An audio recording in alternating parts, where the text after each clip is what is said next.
Okay, and what I want to do is I want to first start by formally welcoming Ron Simmons. Ron is,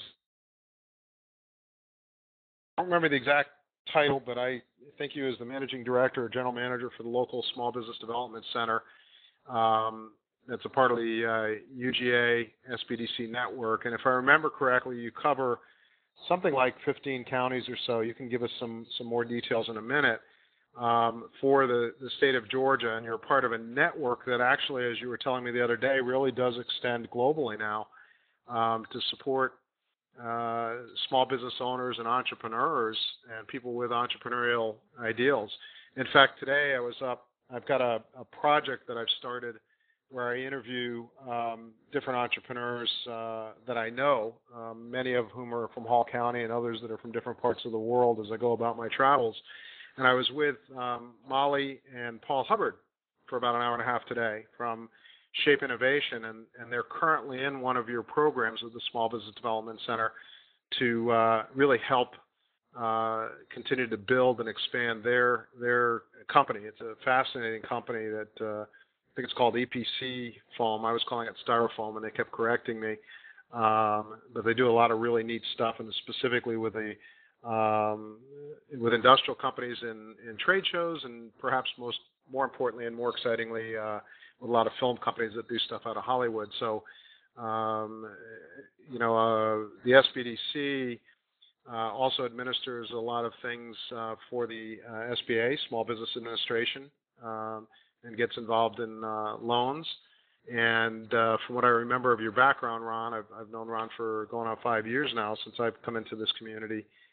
You've been involved with the SBDC after your own corporate career for, I think it's going on over 20 years, if I remember correctly. With that, let me, again, just welcome you and then ask you to introduce yourself, give us a little bit about your background, and also about what the SBDC does to help our small business owners and entrepreneurs here in North Georgia. Very good. Thanks, Bill. Hi, guys. I'm glad to be here with you tonight. Dr. Lightfoot, you nailed it pretty well. The University of Georgia Small Business Development Center is one of the original founding 4 institutions for the Small Business Development Center movement, which is now worldwide. In the past few years, our models have been copied in Mexico, Ukraine, Georgia, Poland, and other places around the world. And we're very proud that a lot of these folks have actually visited us here in Gainesville to see how we're doing it. My office is in Gainesville, Georgia, which is northeast of Atlanta, of course, where Bernal is. We're about a half a mile apart. We have 12 counties that we work officially. We have clients, as we call our customers, all over the state of Georgia. I have a few people I'm working with out of state who are working on moving into Georgia. I recently helped a gentleman buy a company in Canada and move his operation to North Georgia, and he brought in 6 brand new jobs. So this is what we do. We are affiliated with the United States Small Business Administration, although we are a separate organization altogether. We are essentially a contractor to the SBA. We are the ones who do most of the nationwide coaching, counseling, and training for entrepreneurs. They're also the parent organization for that other organization, which is SCORE, do a wonderful job. But we're the ones in Georgia that do a great deal. We work with about 5,000 businesses a year. We have about 5,000 or 6,000 people go through our training classes. And yes, Molly and Paul Hubbard are going through a class right now, and they're just wonderful people. Their most interesting product they've told me about is a banana, which is about the size of me, Bill, and I'm about 6.5 feet tall. So that's a pretty cool thing. Well, thanks. That's a great background. Now, I'm curious. The students that we have in this class are all working. I've got them working on. This week it's financials. Last week they did a 1-minute elevator pitch. We've gotten to the point where they've taken their ideas and started to flesh it out. And I guess the question I would have for you is, at what point do you find it most valuable, maybe not always the starting point, but most valuable for somebody to contact you and how would they go about doing that, and what can they expect, if you will, and how should they be prepared? What should they bring to the party, so to speak, so that you can help them in the early stage of getting their business idea launched? One of the most interesting things that we have observed over the past 20 years or so, I have been here 22 years, as you noted, is that people come into us today at a more advanced stage of development than they once did. What happens today is they come in with a fairly well-developed concept. They're moving it to the model stage, and the best thing they can actually bring to the table is the perspective of having actually worked in that industry or business for a year or two, which is very critical. There are things in every industry and every business model that people like you and I, Bill, just cannot teach. You have to have been there and been into it the way you were in industry, and so was I. Okay, so clearly, and if I remember the story, like with Molly, for example, even though she took over her dad's business, which was called Shape Formations, she was down in Florida working as an accountant. And this is Molly Hubbard. I've got a video I'll post of my interview with her and her husband today about Shape Innovations. But Molly actually moved up. Paul, her husband, and she had decided at some point that they would probably take over her dad's business. And even though she had grown up as a teenager doing some work there, she and her husband felt like she needed to move up here to Lula, about half an hour or so from Gainesville, from where Ron and I work. She had moved up so that she spent about a year or so before Paul moved up and they both took over the business, learning the business. As she told me today, she didn't know anything really about anything. She was an accountant. And so, she had to kind of go through this apprenticeship. How often do you get people that have that skill set, though, versus, maybe people that have either a passion or an idea that's just burning a hole in their brain, and they just, even if they don't have the experience, do you get people like that just are so anxious to get their business launched, and they just, they insist that they, working for somebody else is just not going to cut it? If so, do you tell them, go home, work for a year, then come back? Or are there programs or other things that you can do that will allow the person to at least get some mentoring and advice, even if they can't or won't, do sort of an apprenticeship? We get a broad spectrum of everything you actually address there, Bill. We get people who say, I woke up in business this morning. Now what do? I've been having transactions for several months. We get people who walk in there and they say, I just went and bought a business license. What do? We have people who get into business without saying a word to anyone. They just start, and that is probably the most common thing. We get the entire spectrum, and when you look at the whole broad picture, you see such a diverse approach to this thing. What I do find, however, is that the people who are most successful are the ones like Molly who work for some time. The ones who are the most bankable are the ones who have effectively had general management experience for a number of years. And when the bank comes in to finance the buyout, they just change the name on the door from Mr. Outgoing Owner to Mr. New Owner, and the company and the customers never really know the difference. So we get all kinds. I'll never forget the gentleman who was in my class, and he says, I want to start a coffee shop. And I said, wonderful, Chuck. Go start a coffee shop. But first, while you're planning this thing, take a couple of months and work at Starbucks. Of course, he says, I don't want to work at Starbucks. So I did. I'd go get a job working at Starbucks. I want to own my own place. I said, Chuck, go work at Starbucks. So he goes and he works at Starbucks while he's working on his plan. Took him 10 or 12 weeks. He came back. I said, well, Chuck, what do you think?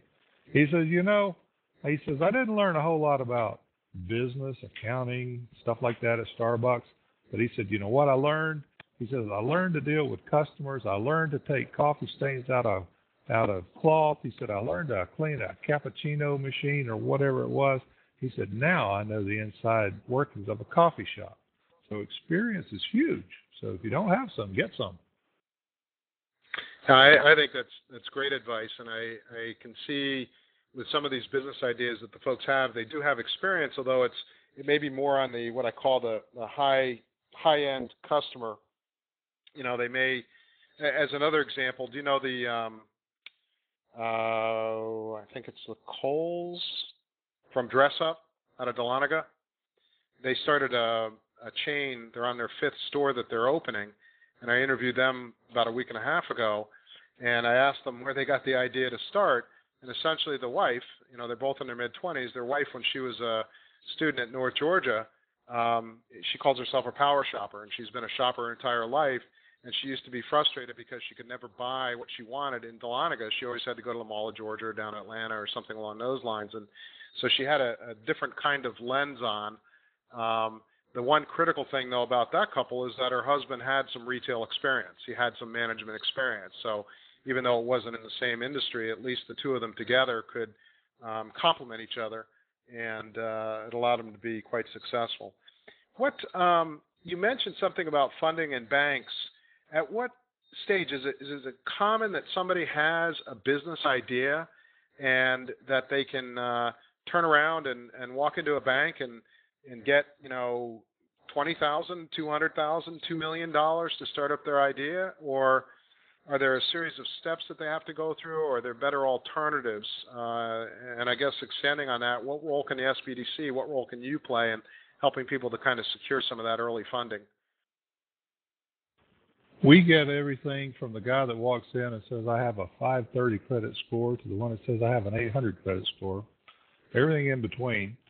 Banks typically make decisions about loans based on a number of factors, as I know everyone is aware. Startups are generally not as well received as a business which has a long train of experience going along with it. The 5 C's that we've heard about all of our lives do play in. They are those things which all start with the letter C. They're either 4 or 5. It's like the 4 P's of product and all that kind of stuff. But what happens is when you start looking at those things and you realize that more of them are there than are not there, the loan applicant becomes more bankable. And if you see that more of them are not there, the applicant is less bankable. There is no real one serious answer, short answer I can give you. I can talk about loan approvals for hours and hours. A lot of times people will come to us and we will help them literally do what you guys are doing in this class. We will help them put together a business plan. We will ask them all sorts of questions that need answers, help them put it together, help them put together the financials. Our mission is not to do for. Our mission is to teach how. Because the very next time someone would like to do a new business, and most entrepreneurs are indeed serial entrepreneurs, they will be in another place, another city, and they may not be close to an SBDC, even though there are hundreds of them. Well, you mentioned about the teaching how, not doing for them, and it sounds a lot, based on what I've learned from you, and I went through actually a similar program many years ago in North Carolina. What are some of the programs? What are some of the, what would you recommend to somebody who maybe has an idea and they've started fleshing it out and started converting it into a business plan, but it's not finished, and rarely I think is a business plan ever really finished, but they've got the plan far enough along so they've got an idea they're kind of working with. Are there, besides the consulting side of the business that you guys do all the time, what would be an example of a program or the kinds of programs that you might give to somebody who's in those early stages of trying to get their business launched? Starting a business for most people, Bill, is like any other long-term relationship. First, there's the introduction. Then there's the flirtation. Then there's the serious inquiries. Then there's the development of the relationship. And only in this case, it's you and the business world. So what we oftentimes do with folks is we ask them to go to a basic introductory class so they can ask the questions in a sort of a safe, protected atmosphere and entertain the idea of actually having a business. And what will happen at that point is you will scare off about 75% of the casual inquirers. many hardcore entrepreneurs, in fact, most hardcore entrepreneurs, will just go out and do the deed. They will go ahead and jump right in, and unfortunately, that has bad results a lot of the time. Some studies a few years ago showed that 80% of the businesses who actually succeed spent 4 to 6 months working on it. 80% of those who failed spent less than 4 to 6 weeks working on it. So once they've gone through the basic introductory class, we generally take what you might call as the survivors of several classes and put them into a more in-depth event, or we take them one-on-one and help them start through the process. At that point, you move down the continuum, and if you will remind me, Bill, I will try to remember to send you I have a flow chart which actually shows how people come in and through the SBDC process over a period of 1 to 5 years at all stages of development, all on one page. People often ask, how do you do this? Well, it's hard to explain. But basically, the people come in, and we begin providing a custom solution to them after probably the initial 3 to 5 hours of classroom time. And once they get into it a little deeper, we get them in a class kind of like Molly and Paul Hubbard, where the class will go on for anywhere of 6 to 10 weeks. And we do that about once a year. Okay. And you mentioned earlier about people that tend to be most successful tend to put in more time, it sounds like, in the planning stages or the pre-implementation stages, if you will. What are some of the common mistakes besides the timing element? What sets people up for early failure, if you will? Most people start their business with not quite enough capital or overly optimistic sales and cost projections. Those are the 3 biggies.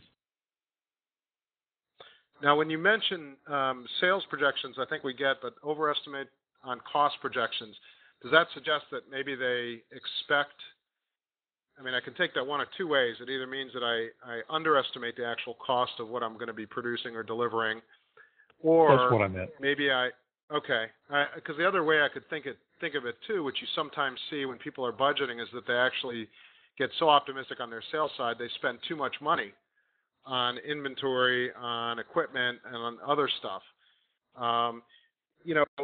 Would you recommend when people get started that they?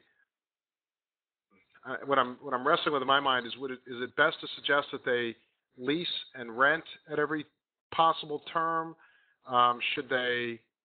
What point should they go from a very strict cash flow kind of model where they're trying to manage their costs in a very responsible way to actually purchasing things? It depends upon what sort of business they are doing. I will give you an example. Have a couple of folks who are working on starting a restaurant at the moment, and that is absolutely one of the most difficult entities to create a bankable situation for. The failure rate is high, the learning curve is steep, and the margin for error is relatively narrow. But in a restaurant, you can start a business fairly easily by leasing a space in a building someone else owns. You oftentimes will find a space which was a restaurant and has a certain amount of durable equipment already in place, such as a gas range or counters or something in the back. You can find a lot of used restaurant equipment on the market for obvious reasons. But what I always tell people to do is, if there's any way you can afford it, buy yourself a brand new walk-in cooler. And they say, wait a minute, you've been going down this lease, used, buy something new path? What's up with that? And the point there is, a big walk-in cooler will lease and pay a payment about the same price. You'll pay the same price each month. But what will happen is your cooler will suddenly stop working one day. And what happens when your cooler goes bad and you've got to pay $1,000 to get it fixed is pretty obvious. You've got $5,000 or $10,000 worth of food in there, and you got a $1,000 bill to pay. So what do? You pay the payment. So you're stuck. If you buy a new cooler and it's under warranty for a while, you've pretty well got your bases covered for the time being. In other kinds of businesses, such as a computer-based service business, why would you buy used servers? Right? It makes no sense. Right. But if you were doing an earth-moving business, you might very well buy a used bulldozer or lease one. Okay. And that makes a lot of sense. The other question, this is a different twist on what we're talking about here, but we've got a number of students. In fact, 3 of the students that are with us tonight, Dee Dee and Larissa and Rebecca, are all working on, actually Dee Dee is not, but the other, well, it could be, but the other 2 are on not-for-profit or non-profit ventures. And does the SBDC work with not-for-profit ventures as well, or is there another organization or another approach that you take that may be a little bit different than what you would with somebody who's in the for-profit area? Interestingly enough, we are prohibited from working with nonprofits. Nonprofit business entrepreneurs, or social entrepreneurs sometimes they're called, are allowed to come to our classes where there is a user fee, but we are supported by taxpayer dollars. We are basically limited in working with those businesses who are eligible for an SBA loan. Now, an SBA loan is absolutely mandated by Congress to be used for-profit businesses. The idea being a for-profit business will stand a chance, at least, of returning incremental tax dollars to the Treasury and, in effect, pay for itself. A nonprofit, by definition, pays no taxes. It has a different accounting treatment, so we are prohibited from working with them, and they are not allowed to get SBA loans. Okay, and I think that's great information. It's also good information to know that they actually can participate in some of your programming, which is also useful. What organizations, besides the SBA, I know in the past at least there have been some other programs that the SBDC has used, I think from places like the Kauffman Foundation maybe, are there other organizations that you collaborate with besides the SBA that also, do you collaborate on a local basis? In Hall County, we've got, as you know, the Hall County Chamber of Commerce, and we've got other organizations. Tell us a little bit about the local services and the local collaboration that you might offer through the Gainesville office, just as sort of an example of what might be possible. Okay, and I realize, Bill, that I forgot to answer part of your question there. Part of your question was regarding where the nonprofits can get assistance. In most communities, there is something of an umbrella agency, like in our community, I believe it's the North Georgia Community Foundation. And the North Georgia Community Foundation is something of an umbrella nonprofit, which works with the nonprofits of smaller size in the community and offers such things as grant writing workshops and sort of business consulting. So if you have class members who are looking to be social entrepreneurs in the nonprofit field, they can look there. And there's also a place called what is the name of it? I'll think of it in a little bit. It's in Atlanta. There's a library, and it also has a branch in New York City. But locally, yes, we have in our 12 counties, are you ready for this? 13 or 14 chambers of commerce. We work with all of them to one degree or another. We work very closely with the one here in our home area. We work with Brenau University, Lanier Tech. We're co-located there with Brenau as well as Georgia Tech and Lanier Tech in our building. So we do things collegially in that regard. We are involved with the Gainesville State College campus somewhat. My wife is head of the business division over there. Oh, boy, it just goes on and on. We work with our sister organizations at the University of Georgia. A lot of folks may know them as the Cooperative Extension Service, who work with the agribusiness. My cohort there in the office, Randy Donaldson, who works for us, happens to be an expert in equine and goat farming planning. Wow. That Pretty sounds interesting, huh? sounds like very much so, on a niche, very strong niche. And is that fairly typical? I mean, your background, if I remember correctly, is more on the industrial side. So you're like myself, I would sort of consider you more in a manufacturing production. Although I think, like myself, you're also on the sales and marketing side, if I remember correctly, on your bio. How many consultants do you have? Do you have a mix of consultants? You don't want to leave some snacks for later. We're getting a little reverb going there. Yeah, I think somebody else has had the mic on, so if you guys will hold off on that for a little bit, that'll help us get through. So go ahead, Ron. Okay, like you, I started out in the industrial sector. I was in hands-on manufacturing and management for a while in the textile world. Things began to change. I went into outside marketing and sales with a couple of industrial companies, and then moved to that little oil company from Great Britain called British Petroleum.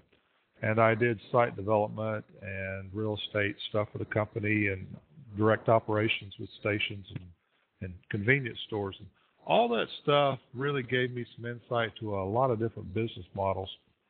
As the years go by, as you have to do, and the academics like you guys, Bill, always talk about lifelong learning. Well, you have to do that. Yep. You have to stay engaged, or the half-life of your degree is about 18 months. And then after 3 or 4 years, you might as well have stayed at home instead of going to college. So I imagine that's what a lot of these folks in the class are doing. They're sharpening their saw, if you will. And over the years, I have gone from sales and marketing to my latest venture is actually Google. I sat right here in this chair in my basement last year during the big snowstorm and studied Google until my eyes just about fell out. I took the test for the Google, so I'm now a certified Google quote expert. Well, and that really. That does lead to certainly one of the things that we see as a hot ticket item. And if you talk about marketing and you talk about cost and you talk about reach and trying to get as many customers as possible, first aware and secondly buying for your business. And then on top of that, I look at two things. One is when I talk to the entrepreneurs that I talk to, whether it's in class or otherwise, there's a hot topic that pops up, and the number one question we get, which is the reason why I was at an Economic Development Council meeting for the Chamber and talked about a renewed focus at Grinnell, something we've been working on for several years to make sure our skills are up to snuff and stay on the edge. It's social media, and it's a shifting, changing, moving, sort of amorphous mass that my daughter. I've got two daughters, 19 and 17, and the 17-year-old doesn't even have a Facebook page anymore. She's moved on to Pinterest.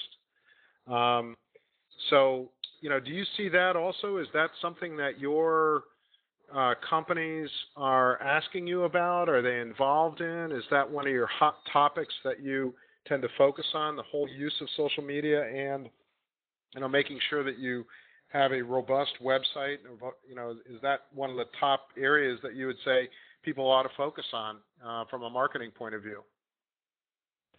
Right now, if you had to say what are the top 3 areas that I deal with 75 or 80% of the time, in the last 3 or 4 years, I would say number 1 was how do we keep from going out of business?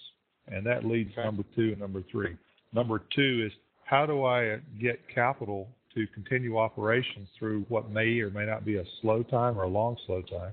And number 3, which is driven by the need to feed numbers 1 and 2, is the continued evolution of the marketing world. Every day, not one single day goes by, Bill, that I don't spend some time learning about an aspect of social media. I spent an hour or so today studying up on that very topic, Pinterest, about how to do it, how to use it.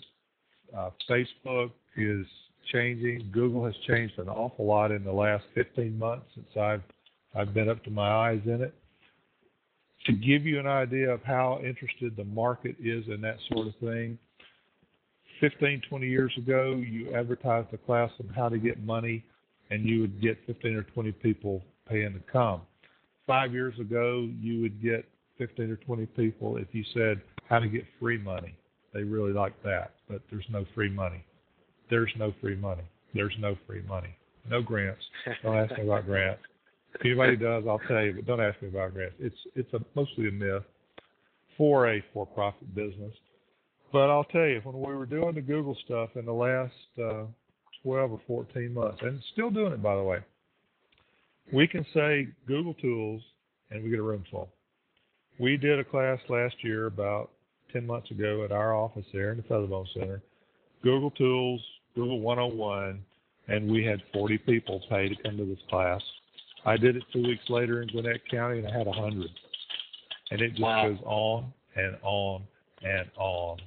And we are constantly trying to keep up with that. But you know what I really think? I really think the magic is not in the how to do the mechanics. The magic is how to use Google, Facebook, Pinterest, Google+, all those things with the standard marketing approaches from years gone by to create a new form of marketing approach that uses the electronic media as word of fingers as opposed to word of mouth. Interesting. Word of fingers. I like that. We have a question from one of our students, Brittany Whidbey. She asks, what are the best ways to find investors? Best way to find investors are to talk to the people who know you and believe in you and understand your skill set and understand something about the market. Not every investor will be an expert. That's what they expect you to do. But if you will talk to accountants, lawyers, and people in your circle, you will come closer to finding an investor than you will just going out and Googling investor. So it sounds like, right away, one of the things that is worth spending time on is really, I would say, developing and or leveraging your network. LinkedIn is a wonderful tool for that. Okay, and I'm sorry, say that again? LinkedIn is a wonderful platform, which is essentially professional grade Facebook. Okay, so it would help to have a LinkedIn presence in order to be able to make those connections. Are there things at the SBDC? Do you hold either networking or social events, or are you aware of those kind of things that happen in a community? Let's say somebody's moved here as a trailing spouse. Their husband or their wife has a job somewhere, and they're just determined that this time they're going to set up their own business, and they've worked through all the process. What would you recommend a business-focused person do to kind of get plugged in if they don't have immediate access, say, to the family and friends network that they otherwise might have? Bill, when you move to a new community, have you ever noticed that you don't know where to get your hair cut, your car fixed, the doctor, the dentist? Have you ever noticed that? It's the same way with your other social networks. You don't know where to go. So you pick a school, you pick a church, you pick a supermarket, you pick an activity that looks similar to what you were involved in wherever you came from. Do the same thing with your business acquaintances.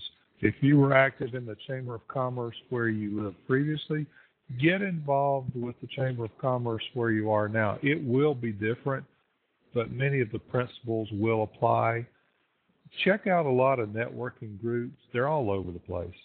Think about the groups that you want to be a part of, and when you get involved with these groups, be just a little bit self-centered, because really this is what it's all about anyway. When you get involved in them and you're asked to volunteer cheerfully and happily, but ask yourself at each time, is this the place where I need to be right now? Okay, very good. I think I agree with that. I mean, I think, having moved here a few years ago, it really is, to me, I found it invaluable to kind of get plugged into different aspects of the community. And yet I find, though, that I'm not very good about using one two-letter word, which is no. And I think that that's, in essence, what you're saying, is that it's okay to shift and change your focus as you continue to try and build relationships that will help you achieve your goals. And, of course, you want to do it in a courteous, professional manner, but still, it's okay to sometimes, stop doing things in addition to just constantly trying to do things. We have another question, and this one comes from Laura Brown, and it's does the SBDC help with the SBA 7A loan applications? A number of our students, about a week or so ago, I had them offering up suggestions on the kinds of loans that they might be able to apply for their businesses. And so they got quite specific on some of the SBA kind of loans. But do you know much about the SBA 7A, and is it something that you guys would be able to help with, or is it sort of out of the sphere of what you normally would get involved in? We spend a tremendous amount of time working with the 7A program, the 504 program, and the microloan program. The 7A loan program apparently is the grandfather of them all, and underneath the 7A program are a number of subcategories of loans. The thing to remember about the 7A loan program and all of these, with one exception, is the fact that you must initiate your contact with that program through a bank. If you contact the SBA directly, and they have a wonderful website, go on there and read. It's sba.gov. Look it up, read. I'm sitting here looking at it on another computer right now. All kind of interesting things, and you'll wind up probably chasing your tail. So at that point, you need to call somebody and say, tell me about this, which is what we're doing here, Bill. The 7A program has, without geeking out on you, there's a lot to this. There are some common things that always show up. You need a well-developed, thought-out business plan. You need a bank that is willing to participate and essentially submit your package and proposal to the SBA for SBA's review. Should SBA agree to guarantee a part of the money to that bank, then the bank may choose to make the entire loan to Laura. They will not entertain a direct application, and never have, unless it is a disaster relief program. And I have been involved with those with droughts, floods, and Hurricane Katrina. Okay, so yeah, that's what I was thinking of immediately was Katrina and the impact on businesses in Louisiana, Alabama, maybe more recently some of the tornadoes, even those that have gone through here perhaps might qualify at times. Another question, and this one comes from Brittany as well, Brittany Woodby, is what do you think the advantages and disadvantages of business loans are? We touch on, equity financing versus taking loans. Do you recommend a place people start? One of the entrepreneurs I talked to about Dress Up last week, they started with maxing out on their credit cards. Where do you think you should start, and what are the advantages and disadvantages, maybe in just a short form of business loans and some of these other types of financing? The best place to have money to invest in your business is out of your own pocket. You know who the investors are, you know everything they think, and you know how to deal with them. However, and sometimes, in some cases, business loans are like the person who can't get a date. The only thing that matters is appearance, and the sooner they appear, the better off they are. So wherever you can get the money is where you start. And that's why those people start with credit cards. Is that a great idea? No. Is it a possibility? Sure. We can go on and on about it, but if you're working a full-time job and you're going to be 6 months out on your business start, go get yourself another full-time job and work 2 of them. And people normally look at me at that point and say, what are you talking about? Well, now you're working 80 hours a week, right? So if you're having your own business, guess what? You're going to be working 80 hours a week. So live on one salary, save the other one, and in 6 months you get your startup money. Okay. Yeah, and that's actually I know again I refer to Molly and Paul, but one of the things that they are quite proud of is the fact that when they took over the business from her dad, and it was a failing business at that point, from what they said. I mean, not because of anything other than the fact that he was ready to move on and ready to retire. So he had not necessarily continued to invest it. But one thing they're very proud of is that they have bootstrapped, that they have provided all their funding through the cash that they generate in the business or through their own contributions. So, I've heard that story repeatedly, especially for the smaller businesses. I guess the other big question I have, and then I'm going to, I want my students, if you've got questions, now is the time to ask them. I don't want to hold Ron here for a whole lot longer, but if you've got them, please enter them in. I'll read them as I've been doing before. Are there any characteristics or traits, Ron, that you've seen? If I remember correctly, again, you personally will meet with several hundred entrepreneurs on an individual basis every year with your consultative sessions, and maybe it's a lot more than that. I know you meet a lot more, certainly than several hundred a year, but are there characteristics or traits that you've seen in these thousands of people that you've worked with over the last several decades that really stand out that, we like to talk, can you be born an entrepreneur? Do you develop these skills as an entrepreneur? But really, what are the characteristics or traits that really make for the best, most successful business people that you've run into? The best entrepreneurs that I have ever seen are insightful. They begin to see patterns of behavior, trends, and what have you, just a little bit before everyone else in the population tends to perceive these. When they do, they're decisive. The problem with being very decisive without being very perceptive is you can make a lot of mistakes really quickly. Entrepreneurs who are most successful are the ones who are tolerant of uncertainty.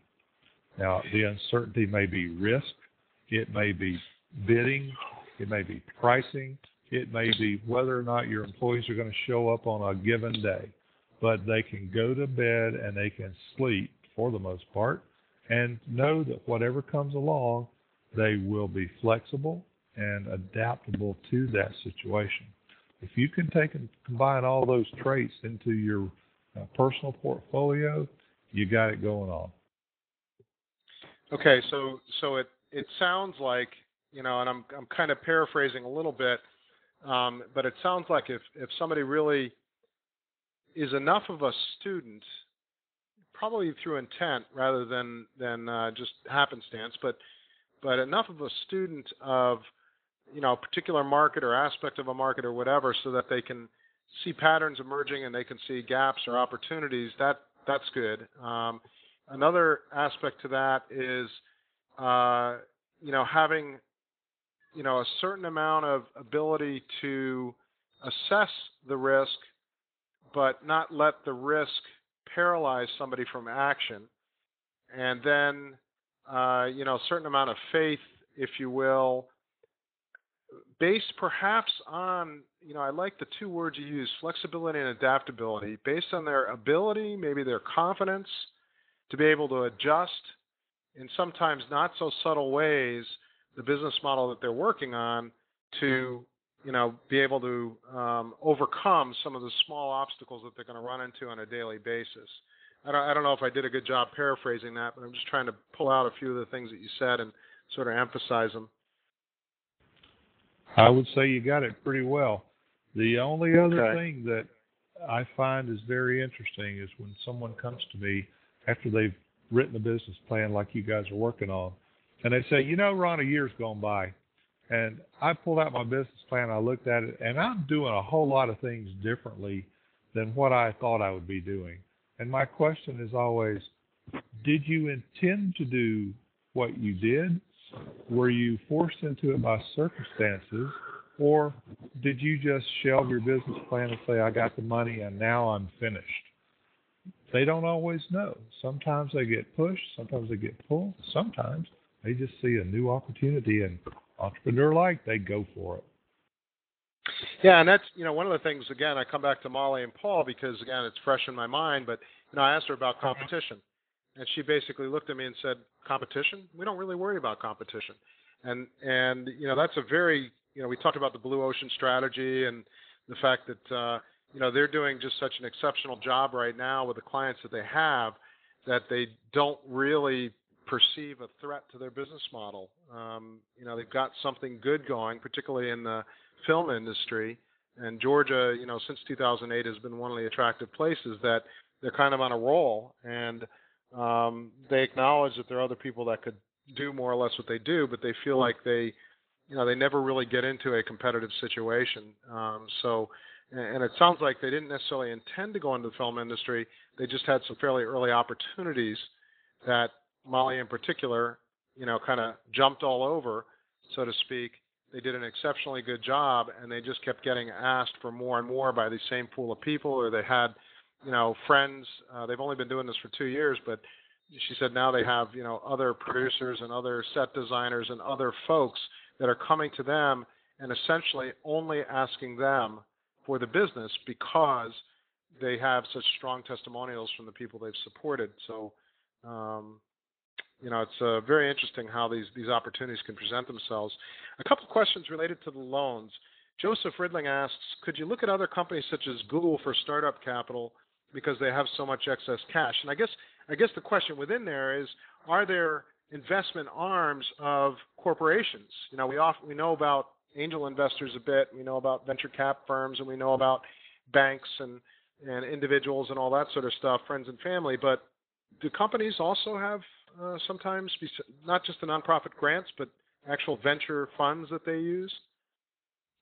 They do indeed, and it does tend to occur more in the high growth rate places, as we would think of Silicon Valley and places like Mountain View, California, where Google is.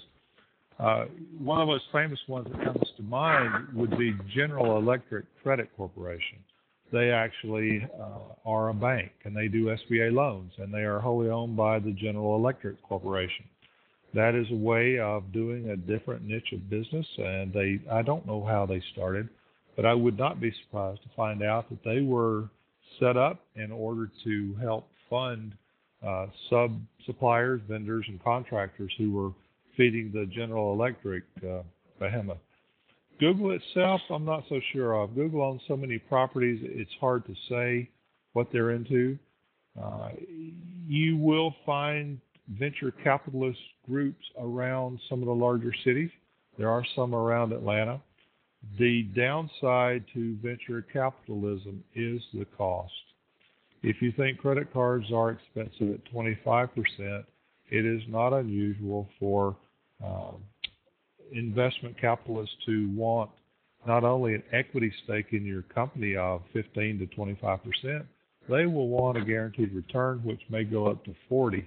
So the question is always this: can you grow this business large enough and fast enough to pay them and still get out with your piece of the pie? Okay, and again, we haven't really gone into it in a great amount of detail in this class, nor will we necessarily get all the way there. But angel investors, and I know that Gus Whalen, who's the founder of Featherbone Communiversity, and some of the other gentlemen have created an angel group. Now, do you work with those angels much? How would somebody get access to an angel group?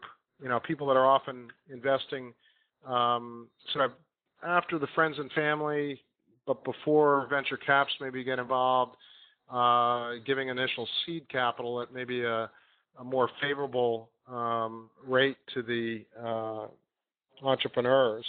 Tell us a little bit about how that might work with the angel group. Well, your first question was, do we work a lot with that group? And the answer is no, we don't. Angel investors, as is typical of this group, I believe, I'm not sure I know them all, I know most of them, are generally highly successful people, and they have their own personal expertise, and they are very insightful, shall we say, for the most part. Now, just like you would find an ordinary spiritual angel, hopefully by seeing what is not seen, so many of the financial angels are found by not being seen. You talk to someone who intercedes on your behalf, and then the angels find you when you have a need.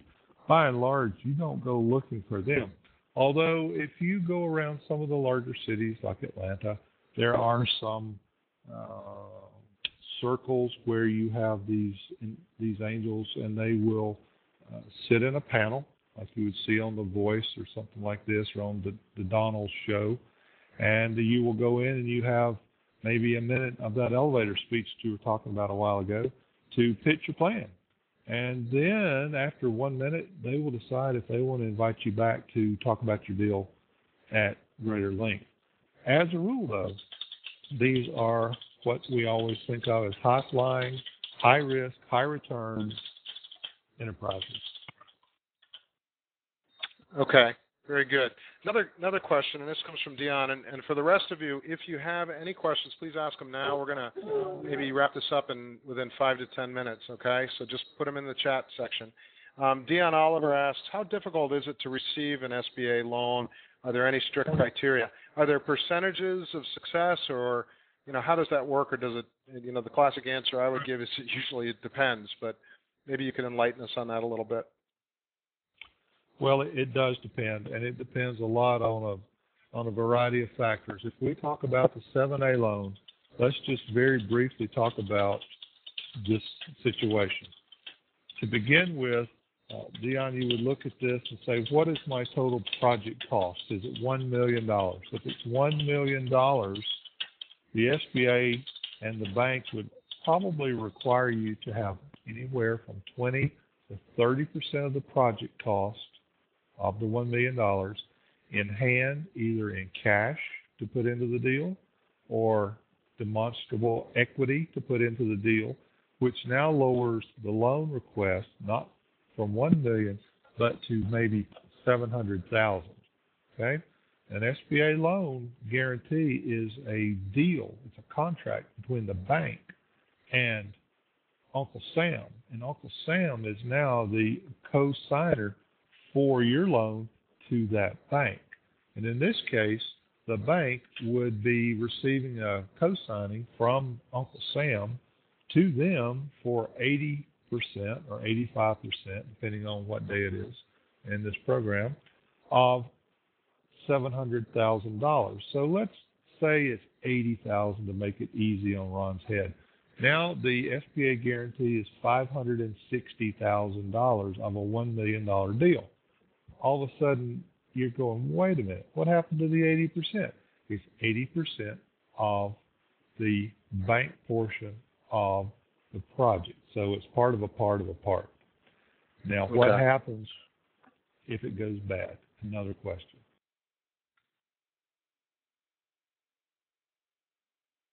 If it goes bad, the bank looks to you for repayment. If you cannot repay the loan, they will look to Uncle Sam for 80% of the unpaid balance.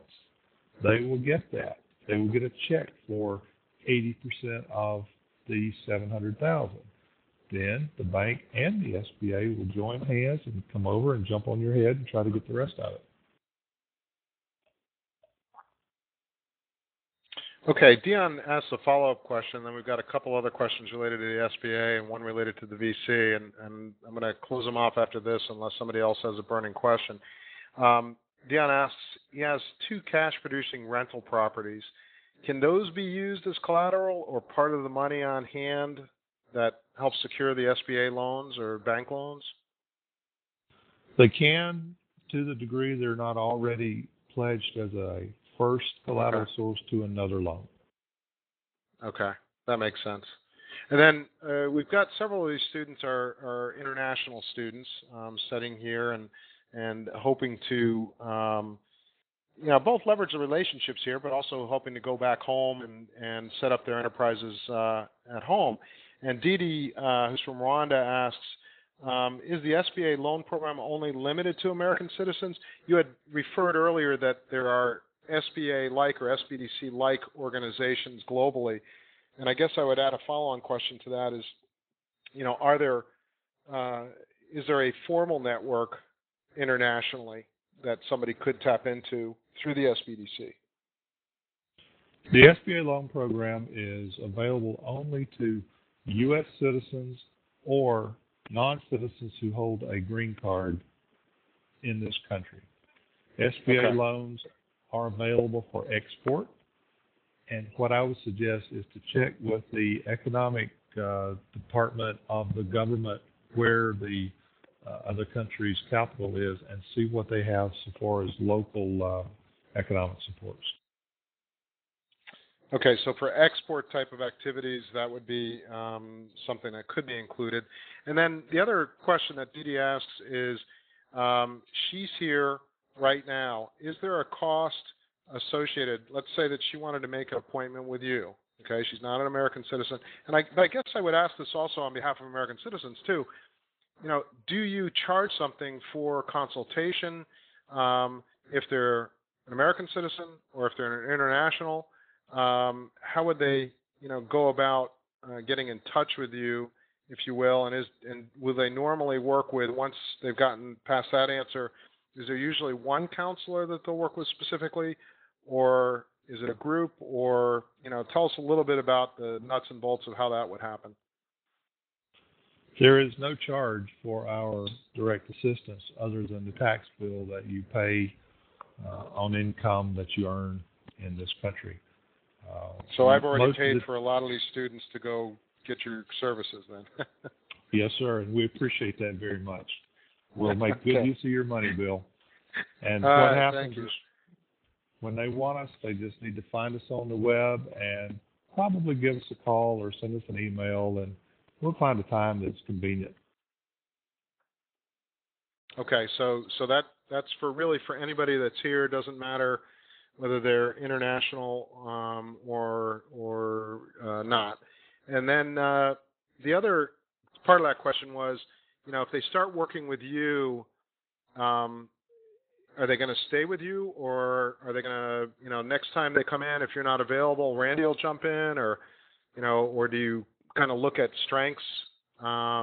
Like if say they want to do something related to the equine business or goats, I suppose you would naturally count on Randy for his expertise. So I guess are they assigned to a specific counselor? No, not really. By and large, even though the United States economy is so terribly complicated, and it really is, has a lot of moving parts, we find that probably 80% of all business skills are transferable from one entity to another.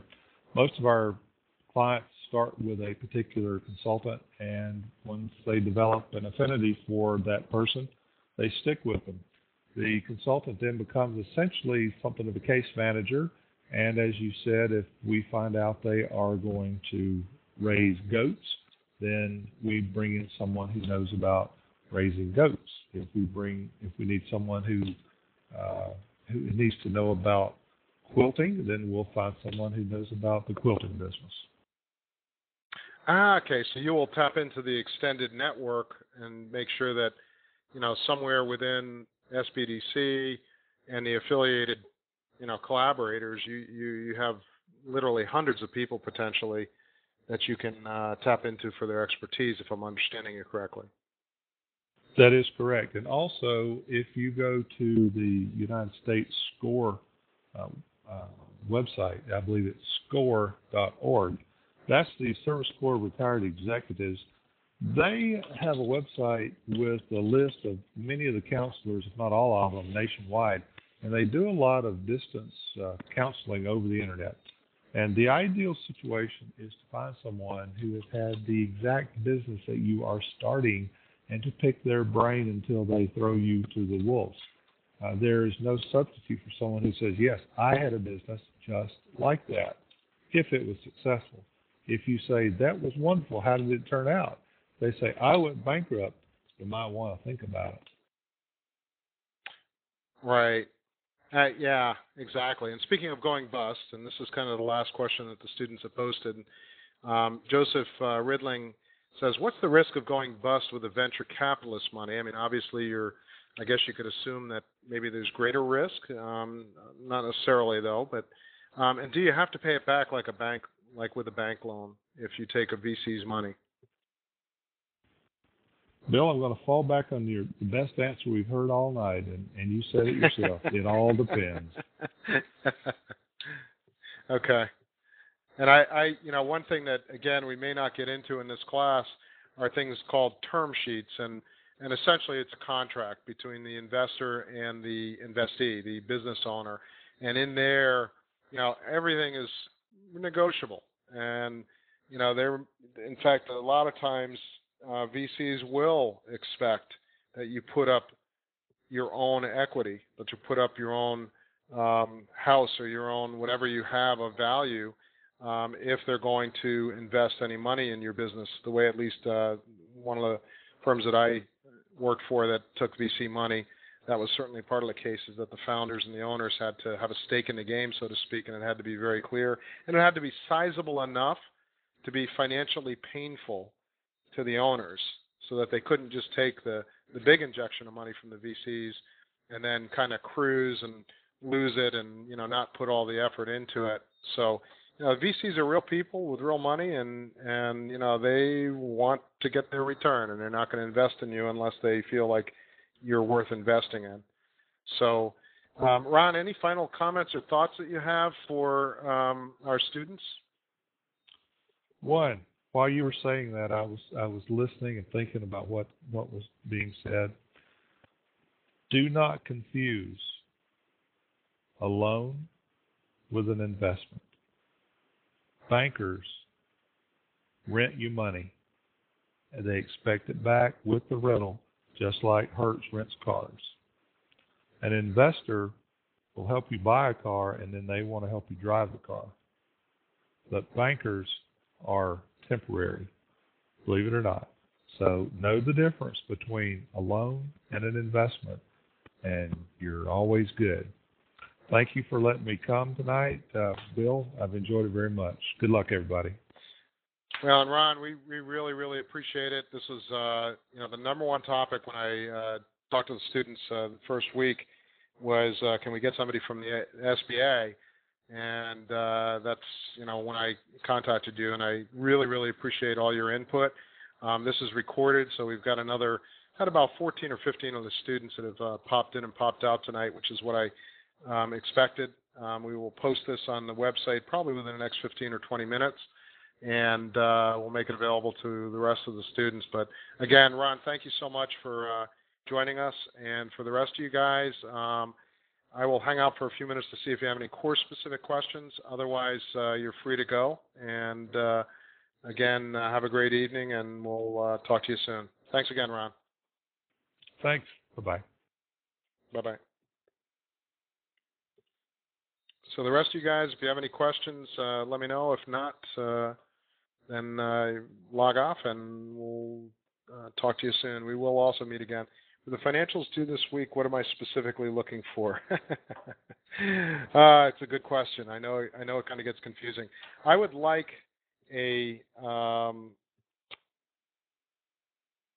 essentially, and I got to be careful about answering this off the top of my head because I'm going to go back and take a quick look at what I wrote down to make sure that I'm not further confusing things. So just bear with me half a second while I log into Canvas. Certainly I want a 5-year, what I'll call profit and loss statement, and I want you to take a shot essentially at, I'm opening it up right now, so the 5-year model of revenue, which is sales. Now, if you're not for profit, and we've got a couple of people like Larissa, Rebecca, you have not for profit businesses. And I'll answer the other questions here in a second. What you would show essentially is the cost of what it is you hope to be able to provide, and then a breakdown on the expenses associated with that cost. So that's one part of the equation. And then on the revenue side, it's the funds that you have coming in from the funding sources. So if you're for profit, you have sales revenue. What are the dollars associated with the products and their services that you're selling? Okay. On the not-for-profit side, you'll have sources of revenue, which will include things like donations, maybe grants, could be corporate donations, private donations, fundraising initiatives, those kind of things would all go under that revenue header, and then you'll have a breakdown on expenses. And what I'd like you to do is take a shot at breaking those expenses down as finite as you can. Some of you will be able to come across some perfect examples of businesses that are doing what you're doing, and you get a P&L statement, and it's okay to copy those headers, not copy their details, but copy their headers. And then what I would encourage you to do is kind of look at the ratio. So I want a 5-year plan showing that. I also expect typically that in the first year, first 2 years, maybe even first 3 years, you'll lose money. It's rare that a company will be able to make money in the first year in particular, although it does happen sometimes. And then the next thing that I want is a startup budget. Essentially, what are all the costs associated with getting this business started? Now, those will carry into your profit and loss statement in the expense column. There may be some of those budget items that may fit very conveniently into the first year. On the other hand, it may only be part of the first year expenses. Again, we're talking about what's it going to take to start your business up. Okay, so these are two things. I have changed this assignment. I've been modifying this a little bit, and what I'm modifying it around is as I think through where I want you to get, what I think will help you the most in terms of getting your business plan to a good draft state, which was one of my primary goals. I thought it would help the most if you push out to 5-year perspective on your revenue, your expenses, your profit and loss. And I thought the budget would help you to think through clearly what are some of the expense items that I'm going to encounter as I seek to get the business started. So I hope that helps. Brittany asked, can we insert our information in the Excel spreadsheet that is posted?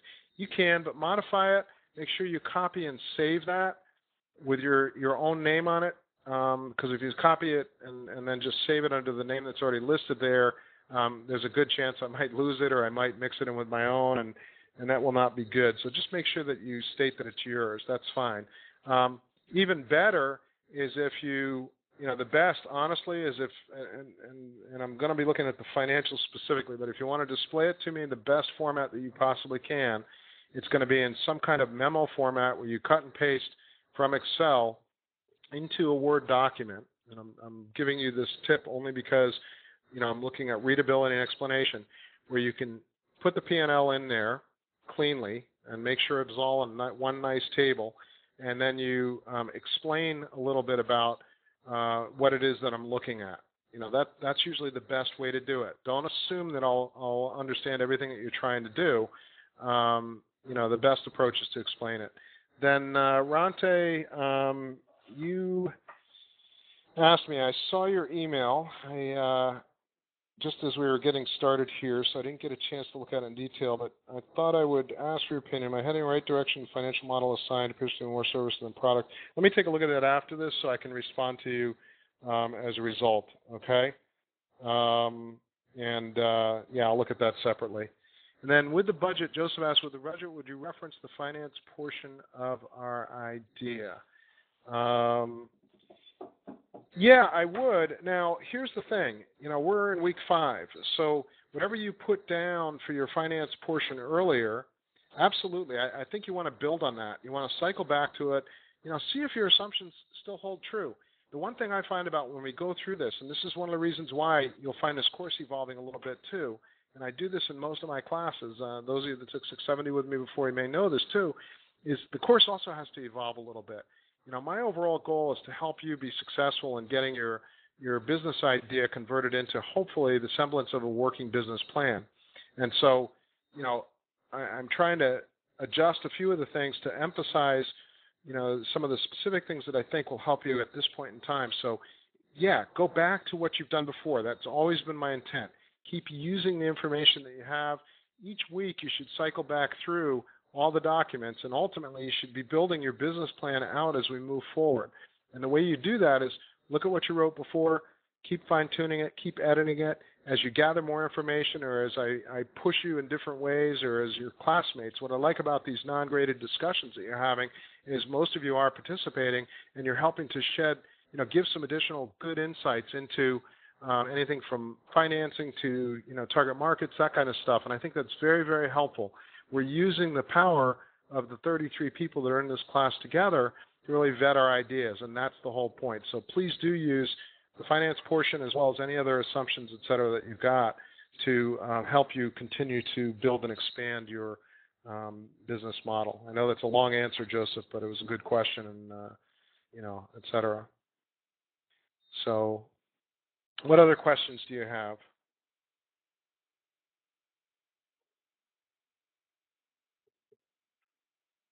Okay, if you're good to go, give me a check. If you've got a question, enter it now.